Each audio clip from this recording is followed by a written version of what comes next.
আজ তোমাদের মুর্শিদাবাদের অত্যন্ত গুরুত্বপূর্ণ দুটি জায়গা ঘুরে দেখাবো এবং সেই দুটি জায়গার সম্বন্ধেও অনেক কিছু জানবো। ঘুরে দেখব 1100 কবর। এতগুলি কবর চোখের সামনে দেখে গা যেন বারে বারে শিউরে উঠেছে। আর তার সাথে ঘুরে দেখব জগৎ শেঠের বাড়ি, মানে পলাশির যুদ্ধের মূল ষড়যন্ত্রকারী যে জগৎ শেঠ তার বাড়ি। মুর্শিদাবাদে এসে মনে হচ্ছিল মুর্শিদাবাদের প্রতিটি গলি, এখানকার ইট বালি ঘর বাড়ি সব কিছুই যেন ইতিহাসের নীরব সাক্ষী। এ পথে চলতে তাই মনে কাজ করে অন্য রকমের এক আবেগ। আমাদের এবারের গন্তব্য নসিপুরের জগৎ শেঠের বাড়ি, আর তার সাথে অবশ্যই বললাম ওই যে 1100 কবর দেখব। কাঠগোলা বাগানের গোপন সুড়ঙ্গ পথ থেকে নাকি জগৎ শেঠের বাড়ি পর্যন্ত চলে যাওয়া যায়। ঠিক এই তথ্য জানার পরেই মনে অনেক প্রশ্ন জেগে ওঠে এবং বিষয়টি আদৌ সত্যি কিনা সেটা জানতে চলে এলাম একদম জগৎ শেঠের বাড়ির দোরগোড়ায়। আর টিকিট কেটে বাড়ির ভেতরে প্রবেশ করার পরেই প্রথমেই চোখে পড়বে যেটা, দরজার ওপরে ইংরেজিতে লেখা থাকবে হাউস অফ জগৎ শেঠ। এই সেই জগৎ শেঠ যিনি নবাবী আমলে নবাবদের টাকা ধার দিতেন, ইস্ট ইন্ডিয়া কোম্পানিকেও দিয়েছিলেন প্রচুর টাকা ধার। আর এইটুকু তথ্য জানতে পেরে বুঝতে পেরে গেছি খুব ভালোভাবে যে তিনি কতখানি সম্পদশালী ছিলেন। পলাশির যুদ্ধের অন্যতম ষড়যন্ত্রকারী জগৎ শেঠের কথা বলছি। আর এই জগৎ শেঠের অলরেডি প্রথম পর্ব আপলোড হয়ে গিয়েছে, আর সেখানে কিন্তু অনেক গুরুত্বপূর্ণ তথ্য সহ জগৎ শেঠের বাড়ির কিছুটা অংশ ঘুরে দেখিয়েছিলাম। আর ঠিক এই প্রসঙ্গেই নতুন বন্ধুদের বলবো, তোমরা যারা প্রথম পর্বটি দেখোনি অবশ্যই প্রথম পর্বটি দেখে নিলে কিন্তু এই পর্বের অনেক কিছু জানতে এবং বুঝতে সুবিধে হবে। শুধু এই জগৎ শেঠের বাড়ির প্রথম পর্বের কথাই বলছি না, আমি কিন্তু মুর্শিদাবাদে এসে অলরেডি খোসবাগ, কিরিটেশ্বর মন্দির সহ আরও অন্যান্য জায়গার নানান বিভিন্ন গুরুত্বপূর্ণ তথ্য সহ ভিডিও কিন্তু আপলোড করেছি। তোমরা চাইলেই একটিবার দেখে নিতে পারো, আশা করি ভীষণ ভালো লাগবে। আর অবশ্যই ভালো লাগলে যদি ইউটিউব চ্যানেল থেকে ভিডিওটি দেখে থাকো চ্যানেলটিকে সাবস্ক্রাইব করে পাশে থাকা বেল বাটনটি প্রেস করে, পেজ থেকে দেখে থাকলে পেজটিকে ফলো করে, ভিডিওগুলিকে লাইক কমেন্ট শেয়ার করে আমার সঙ্গে থেকো। চলে এসেছি কোথায় জানো? চলে এসেছি জগৎ শেঠের বাড়ি ছাড়িয়ে এখন একদম 1100 কবরের সামনে। ভেতরে প্রবেশ করব, দেখব চোখের সামনে 1100টা কবর। কোনটা কার কবর এবং তাদের সম্বন্ধে অল্প বিস্তর যাই পারি আমি যতটুকু তথ্য পেয়েছি সেই তথ্যই তোমাদের সামনে তুলে ধরবো। এই 1100 কবর এখানে কিন্তু এখনও পর্যন্ত মির্জাফরের বংশধর ছাড়া বাইরের কাউকে আজ পর্যন্ত কবর দেওয়া হয়নি। মির্জাফরের বংশধর যারা এখনও রয়েছেন তারা মারা যাওয়ার পর কিন্তু এখানেই আজও কবর দেওয়া হয়। জেনে নেব আমার সঙ্গে যে লোকাল গাইড রয়েছেন এখানকার প্রতিটি কবরের সম্বন্ধে ওনার মুখে। যে কবরটা দেখতে পাচ্ছেন ইনি হাজারদুয়ারির মালিক। ইনার নাম হচ্ছে নবাব নাজিম হুমায়ুন শাহ। যে একটু আগে বলেছিলাম না যে হাজারদুয়ারি সিরাজের মৃত্যুর 72 বছর পর তৈরি করা হয়, গথিক স্টাইলে তৈরি। ইনি হচ্ছে হাজারদুয়ারির মালিক, ইনি হাজারদুয়ারি তৈরি করেছিল। এই ছবিটা ভালো করে দেখে রাখেন, কারণ এদের অয়েল পেন্টিংগুলো সব আপনি হাজারদুয়ারির ভিতরে ভালো করে দেখবেন। এখানে যে কবরগুলো দেখতে পাচ্ছেন এগুলো তো কবর দেখছেন, কিন্তু অয়েল পেন্টিং তো পাচ্ছেন না। আর মুসলিমদের কোনো মূর্তি হয় না, অয়েল পেন্টিং হয়, বুঝা গেল? এই অয়েল পেন্টিংগুলো হাজারদুয়ারির ভিতরে দেখানো হবে। এগিয়ে আসুন। এটা হুমায়ুনের পিতা ওয়েলেজা, এটা কিন্তু সবাই নবাব কিন্তু। ওকে, এগিয়ে আসুন। ওনার বড় আব্বা, যাকে বাংলায় বলছে জ্যাঠামশাই, আলিজা, বুঝা গেল? এগিয়ে আসুন। আর এটা হচ্ছে হুমায়ুনের ছেলে ফেরাদুনজার কবর, ঠিক আছে? সামনে এগিয়ে আসুন। আর এখান থেকে শুরু হচ্ছে মির্জাফরের ছেলেদের কবর। মির্জাফরের টোটাল 5টা ছেলে ছিল। বড় যে ছেলে ছিল মিরন, তাকে মারা হয়েছে বিহারে, তার কবরটা রাজমহলে আছে। তাহলে এখানে মির্জাফরে আমরা 4টে ছেলেদের কবর দেখবো, ঠিক আছে? রাজমহলে আছে। আর মীর কাসিম এটা মুঙ্গেরে আছে। বাদ বাকি সবারই কবর আমরা এখানে দেখবো। দেখেন স্যার, আপনি এপার ওপার ঘুরছেন বলে স্যার আপনার কোনো কবরগুলো কিন্তু বাদ থাকছে না। আপনি সিরাজের কবর দেখেছেন, সসনিবাগ সুজাউদ্দৌলার কবর দেখেছেন, তারপরে আলিবর্দীর খাঁ কবর দেখেছেন না? তো ওপার না গেলে পরে কিন্তু আমি সিরাজের কবরটা আপনাকে বলতাম যে ওপারে আছে, আপনাকে দেখাতে পারতাম না। এই দেখেন স্যার, ইনি হচ্ছে মির্জাফরের 5ম পুত্র মোবারকদৌল্লা, যার কাছ থেকে কাঠগোলা বাগান 4 ভাই নিয়েছিল 1780 সালে। ইনার পিরিয়ড ছিল 1770 থেকে 1793 অবধি পিরিয়ড ছিল, ওয়ারিং হেস্টিংসের পিরিয়ড, বুঝা গেল? এগিয়ে আসুন সামনে। এটা হচ্ছে মির্জাফর আরেকটা ছেলে নাজমুদ্দৌলা, এটা আরেকটা ছেলে সৈফুদ্দৌলা, এটা আরেকটা ছেলে আশরাফদৌল্লা। এবং এই যে চারটে যে কবর দেখছেন, চারটে কবরের মধ্যে মোবারকদৌল্লা, নাজমুদ্দৌল্লা, সৈফুদ্দৌল্লা এই তিনজনের নওয়াবি পেয়েছিলেন। আশরাফদৌল্লা কিন্তু নওয়াবি পায়নি। ওকে, আর মিরান তো নওয়াবি পায়নি, ওনাকে তো হত্যা করে দেওয়া হয়েছিল। মির্জাফরের 3টে বেগম ছিল। ওই যে সামনে দেখেন খোলা যে অংশটা দেখতে পাচ্ছেন ভিতরে, ওটা মির্জাফরের দ্বিতীয় বেগমের কবর। তাহলে ফার্স্ট আর তৃতীয়কে আমরা এখানে দেখে নিচ্ছি, তারপরে আমরা দ্বিতীয় বেগমের কবরে যাব। ঠিক আছে, এই দেখেন ওই যে সোয়াসি যে কবরটা দেখতে পাচ্ছেন, ওটা মির্জাফরের ফার্স্ট বেগম। ওই কবরটার নাম হচ্ছে সাও খানাম, মির্জাফরের প্রথম বেগমের কবর। এটা তৃতীয় বেগম বব্বু বেগমের কবর। ওকে, আর দ্বিতীয় বেগমের কবরটা একটু পরে দেখছি আমরা, তার আগে একটু এদিকে ফলো করবেন। প্রথমে যে কালো পাথরের যে কবরটা দেখা যাচ্ছে, এটা হচ্ছে মির্জাফরের চাচা ইসমাইল নাজাফির কবর। ডান দিকের আরেকটা কালো পাথর বাবর নাজাফির কবর।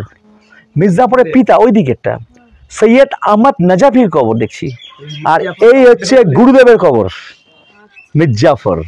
ইনার পুরো নাম হচ্ছে সুজাউল মুলক হাসমুদ্দৌলা নবাব মীর মোহাম্মদ জাফর আলী খান বাহাদুর। যদি কেউ মির্জাফরের কবরে মির্জাফর বলে যদি খুঁজে 10 দিন খুঁজলেও পাবে না, কারণ মির্জাফরের নাম তো মির্জাফর ছিলই না। মির্জাফরের নাম ছিল জাফর আলী খান, পুরো নাম ওখানে লিখে আছে। ঠিক আছে, পুরো নামটাই লিখে আছে ওখানে দেখেন, সুজাউল মুলক হাসমুদ্দৌলা নবাব মীর মোহাম্মদ জাফর আলী খান বাহাদুর। দেখেন জানুয়ারি মাসে ওনার মৃত্যু হয়েছে 1765। ওকে, এবার একটু বাবু এই সামনে চলে আসুন ম্যাডাম। এই যে দুটো কবর দেখছেন তো, কবরগুলা ঘিরা কেন? এগুলো হচ্ছে পর্দা নাসিম। আপনাকে খোঁজবাগও দেখেছিলাম পর্দা নাসিম। বেগমদের মুখ কেউ দেখবে না। দেখেন আমরা যে টিকিট কেটে ঢুকেছি বলে আজকে আমি বেগমের মুখ দেখাতে পাচ্ছি, না তো আমার গর্দন চলে যেত। ওই খবরে বেগমের মুখ মৃত্যুর পরে বেগমের কেউ মুখ দেখবে না। দেখেন জাফরি ছিল, ওরকম জাফরির মতন ঢাকা ছিল। মৃত্যুর পরও কেউ বেগমের মুখ দেখতে পাবে না। একটু সামনে এগিয়ে আসুন। এবার দেখেন, এখন তো আপনি যাকে ফোন করবেন হ্যালো বললেই চলে গেল, তখনকার দিনে এসে তো গল্প ছিল না। দেখেন দুটো কবুতরের কবর দেখেন, ভালো করে দেখেন। একটা ছোট ছোট যে কবর দেখতে অনেকে ভাবে এই যে বাচ্চার কবর, কিন্তু বাচ্চার কবর না। একটা হীরা, একটা পান্না। কবুতর বলতে গেলে পায়রা, পায়রা পায়রা। একটা হীরা, একটা পান্না।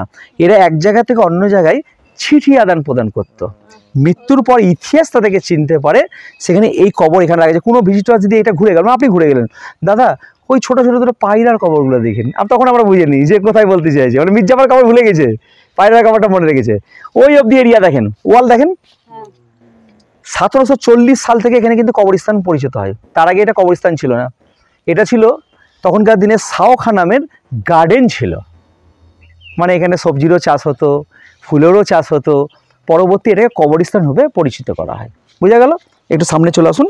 এইদিকে হাজারদুয়ারি যে মালিক ছিলেন, তার এগুলো বেগমের কবর আছে। দুলারি বেগম, রাজদুলারি বেগম, হাসনাত বেগম, কয়েকটা বেগমদের কবর। এরিয়াগুলো সব বেগমদের কবর। এগুলো সব এরকম জাফরি দিয়ে ঘিরা ছিল। দেখেন, বেগম বলতে গেলে যাকে বাংলায় রানী বলে, কিন্তু আমি তো মুসলিম হিস্ট্রি বুঝাচ্ছি, সেই জন্যে বাংলায় বলা হয় রানী, আরবির ল্যাঙ্গুয়েজ থেকে বেগম বলা হয়। এগুলো যে হাজারদুয়ারি যে মালিক ছিল হুমায়ুনজার বেগম। আরেকটা জিনিস বলে বাবা, দেখো হিন্দুদের যদি কেউ সিংহাসনে চাপে তাকে রাজা বলা হয়, আর মুসলিমদের যারা সিংহাসনে চাপে তাকে রাজা বলা হয়, নবাব বলা হয়। আর দিল্লির যারা বাদশাতে বসে তারা বাদশা বলা হয়, ওদেরকে বাদশা, এরা নবাব। আর যারা ছোটোখাটো যারা এলাকায় বসে রাজা, তারা বাদশা বলে। এবার দেখেন যে রাজারা যে ট্যাক্স আদায় করে এবার নবাবকে দিবে, আর নবাব সে ট্যাক্স দিল্লি পাঠাবে বাদশার কাছে। এবং রাজা তো ট্যাক্স নিজে আদায় করবে না, জমিদারকে দিয়ে ট্যাক্স আদায় করবে, সুবেদার। এবার দেখেন মুর্শিদ কুলিকে ফার্স্ট, হ্যাঁ এবার দেখেন যখন এসছেন ওই অব্দি এরিয়া, মুর্শিদাবাদের ফার্স্ট নবাব মুর্শিদ কুলিকা। যে 13টা নবাব যে পরাধীন ছিল, এবার 13টা নবাবের মধ্যে ফার্স্ট মির্জাফর কবর আমরা এখানে দেখে নিয়েছি। ঠিক আছে, মির্জাফর কবর খুঁজে পাননি? ওই যে উঁচুটা, হ্যাঁ ওইটা যান দেখেন যা। ঠিক আছে, এবার বলে দিই, ফার্স্ট হচ্ছে মির্জাফর। মীর কাসিমের কবরটা এখানটায় নেই। নাজমুদ্দৌল্লা, সৈফুদ্দৌল্লা, আশরাফদৌল্লার কবর দেখে নিয়েছি, মোবারকদৌল্লার কবর দেখে নিয়েছি। ঠিক আছে, হুমায়ুনজারও কবর দেখে নিয়েছি, ফেরাদুনজারও কবর দেখে নিয়েছি, হাসান আলী মির্জা, অসেফ আলী মির্জার কবর দেখবো। ওই দেখেন সব থেকে যে বড় কবর দেখতে পাচ্ছেন, উনি মুর্শিদাবাদের লাস্ট নবাব সৈয়দ অসেফ আলী মির্জা। উনি ইংল্যান্ড অক্সফোর্ড বিদ্যালয় থেকে পড়াশোনা করেছিলেন জওহরলাল নেহরুর সঙ্গে। মুর্শিদাবাদের মধ্যে সব থেকে শিক্ষিত নবাব। উনার পুরো নাম বলতে গিয়ে অনেক সময় নিজের নাম ভুলে যায়। ওনার পুরো নাম হচ্ছে সৈয়দ মোহাম্মদ আহমেদ রফিউদ্দৌলা মোহাম্মদ জং আলী জং উল্লাহ মোয়াজ্জম আজম ইলউদ্দিন কেল্লা নিজামাত শামসি অব নবাব বাহাদুর ওসেফ আলী মির্জা। ইনার পার্সোনাল ডাক্তার কে ছিল জানেন? ডাক্তার বিধান চন্দ্র রায়, পশ্চিমবঙ্গের দ্বিতীয় মুখ্যমন্ত্রী। ঠিক আছে, মুর্শিদাবাদের মধ্যে সব থেকে শিক্ষিত নবাব উনি। এবার দেখেন এই যে ছোটো ছোটো যে ঘরগুলো দেখতে পাচ্ছি, এগুলোকে মদিনা বলছে, ছোট ছোট ইমামবাড়া এগুলো, মানে এগুলো তো জাহারাত করতে আসে। এরা হচ্ছে যে এলাকায় আমরা এসেছি, এই পুরো এলাকা তো শিয়াদের এলাকা, কারণ মির্জাপুর ছিল ইরানি মুসলিম। ঠিক আছে, এখানে কবর তারাই পাবে, প্রথমত তাকে মির্জাপুর খানদান হতে হবে, আর দ্বিতীয়ত তাকে শিয়া হতে হবে। তাহলে শিয়া ভারতবর্ষের মধ্যে সারা ওয়ার্ল্ডের মধ্যে কোথায় বেশি পাওয়া যায়? ইরান আর ইরাকে বেশি শিয়া আছে, আর বাদবাকি সারা ওয়ার্ল্ডের মধ্যে সুন্নি সম্প্রদায়ের লোক বেশি আছে। আকবর বাদশারা, শাহজাহান, আকবর এরা কিন্তু সুন্নি সম্প্রদায় ছিলেন, আর এরা কিন্তু শিয়া ছিল মির্জাপুর খানদান, কারণ এই ইরান থেকে এসেছিল। ইরানে একটা জায়গা আছে নাজাফি বলে, সে নাজাফি শহর থেকে এরা এসেছিল। বুঝতে পারলেন তো? যতদূর আপনি ক্যামেরা ভিড়াচ্ছেন, যতদূর আপনার চোখ যাচ্ছে, সব মির্জাপুর খানদানের। এগুলো এখন ওয়াকফের হাতে আছে, এগুলো হেরিটেজ করে, সেন্ট্রাল গভর্নমেন্টের হাতে নেই এগুলো। এগুলো হচ্ছে প্রাইভেট প্রপার্টি, যেমন কাঠগোলা বাগান, জগৎ শেঠের বাড়ি, নসিবুর যেগুলো দেখলেন, এগুলো হচ্ছে দেবত্বর হাতে আছে। আর মির্জাফরের বাড়ি, মির্জাফরের কবর এগুলো ওয়াকফের হাতে আছে। আর আমরা জীবন্ত কবর যাব, ওরা আলকুলজিয়াল সার্ভে গভর্নমেন্ট ইন্ডিয়ার হাতে আছে। এখন আমরা মেন জায়গায় যাইনি, মাদার অফ মুর্শিদাবাদ যে স্কুল তৈরি করেছিল নবাব বাহাদুর হাই স্কুল, তার কবরটা সামনে দেখবো আমরা। মুন্নি বেগমের কবর রাজকীয়ভাবে দেওয়া আছে, কারণ ওই মুন্নি বেগমকে মানি বেগমও বলা হতো, কারণ ইস্ট ইন্ডিয়া কোম্পানি নিয়ে গেছে, টাকাও ধার নিতেন। বুঝতে পারলেন? এই কবরটা লেফট সাইড ফলো করবেন। মুর্শিদাবাদের মধ্যে খুবই নামি দামি মহিলা যাকে বলা হয়, যাকে মুন্নি বেগম। প্রথম জীবনে ইনি ছিলেন মুন্নি বাই। একটু এদিকে ফলো করবেন ম্যাডাম। প্রথম জীবনে ইনি ছিলেন মুন্নি বাই। মুর্শিদাবাদে যখন উনি ড্যান্স করতে আসেন, ওনার ড্যান্স দেখে মির্জাপুর সাহেবকে খুব ভালো লাগে, তাকে বেগম করলেন। এবং বেগম করার পর উনি যে নবাব বাহাদুর স্কুলটা তৈরি করে গেলেন, যে নবাব বাহাদুর স্কুল তৈরি করে উনি ইস্ট ইন্ডিয়া কোম্পানির হাতে 90 লক্ষ টাকা রেখে গেলেন। যে 90 লক্ষ টাকা রেখে গেলেন, সেই ইন্টারেস্ট স্কুলটা আজও চলছে, ফ্রি অফ কস্ট, কোনো পয়সা লাগে না। সেই জন্যে মুন্নি বেগমকে মাদার অফ মুর্শিদাবাদ, মুর্শিদাবাদের জননী বা মা বলে, কারণ তিনি মুর্শিদাবাদ শহরে প্রথম শিক্ষার আলো জ্বালিয়েছিল। বোঝা গেল? এই হচ্ছে আমরা নাজাফি ডাইনেস্টির মধ্যে পুরো কবরস্থান দেখলাম আমরা। আশা করি আজকের ভিডিওটি তোমাদের ভীষণ ভালো লেগেছে।